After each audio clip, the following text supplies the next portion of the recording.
Hello ladies, today's April 23rd. Do you know what today is? Well, if you don't, I'm going to tell you. April 23rd, it's believed to be William Shakespeare's birthday.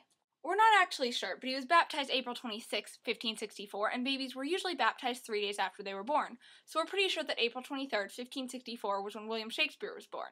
Not much is really known about Shakespeare's early life, but he was born in Stratford-upon-Avon in England. When he was 18, he married Anne Hathaway. She was 26.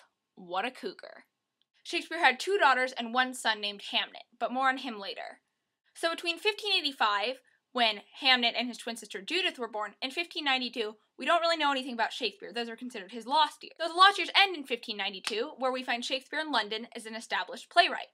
The theaters were closed 1593 and 1594, and Shakespeare begins to write his sonnets.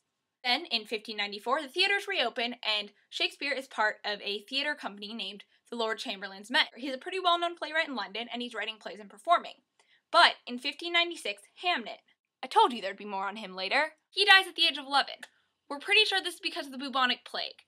It's pretty sad for Shakespeare, but I guess he gets over it because in 1597, he buys New Place, the second largest house in his hometown of Stratford-upon-Avon. In 1598, Shakespeare and some of the Lord Chamberlain's men began financing the Globe Theatre, which is finally built in 1599.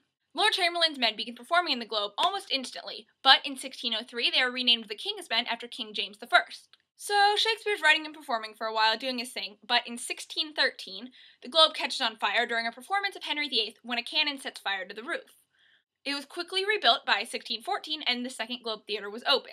Shakespeare died April 23rd, 1616, and was buried in Stratford-upon-Avon. You might have noticed that I haven't really mentioned any of Shakespeare's plays. Here they are in what is believed to be chronological order. We can't really be sure because there wasn't really record of that at the time, but here they are by year believed to be composed. Henry IV Part 1, Henry IV Part 2, Henry IV Part 3, Richard III, The Comedy of Errors, Titus Andronicus, Taming of the Shrew, The Two Gentlemen of Verona, Love's Labour's Lost, Romeo and Juliet, Richard II, A Midsummer Night's Dream, King John, Edward III, The Merchant of Venice, Henry IV Part 1, Henry IV Part 2, Henry V, Julius Caesar, Much Ado About Nothing, As You Like It, The Merry Wives of Windsor, Hamlet, Twelfth Night, Troilus and Cressida, All's Well That Ends Well, Othello, King Lear, Macbeth, Measure for Measure, Antony and Cleopatra, Coriolanus, Timon of Athens, Pericles Prince of Tyre, Cymbeline, Winter's Tale, The Tempest, Henry VIII, and Two Noble Kinsmen.